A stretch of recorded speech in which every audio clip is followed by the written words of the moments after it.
There is around 250 to 130 newly diagnosed myeloma per year in Ireland. Usually the average age is around 70 years. The incidence in Ireland is approximately 5 per 100,000 per year. We apply the international recommendation for approaching treatment for myeloma patients. The first category we will explore is the patient eligible for a transplant or not? And for those patients who are transplant eligible, we use induction treatment followed by consolidation, which will include autologous bone marrow transplant and maintenance therapy.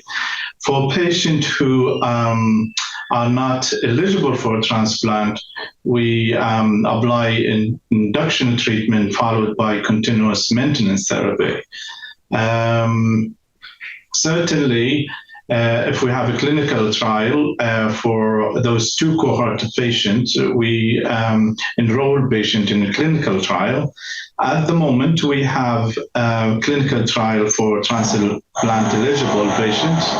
So if any patient who is transplant eligible will be enrolled for this clinical trial.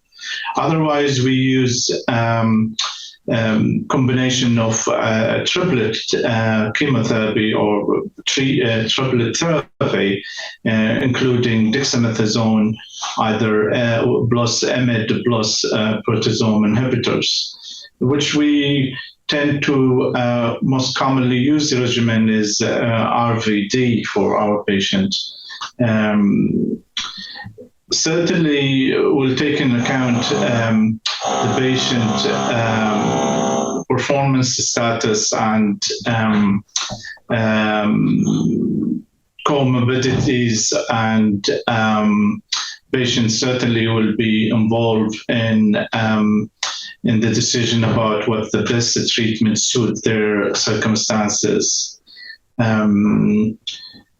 So the most common regimen we use RVD, sideboard, or for patients who required less visit to the hospital, we might use Lenalidomide, Dexamethasone, for instance.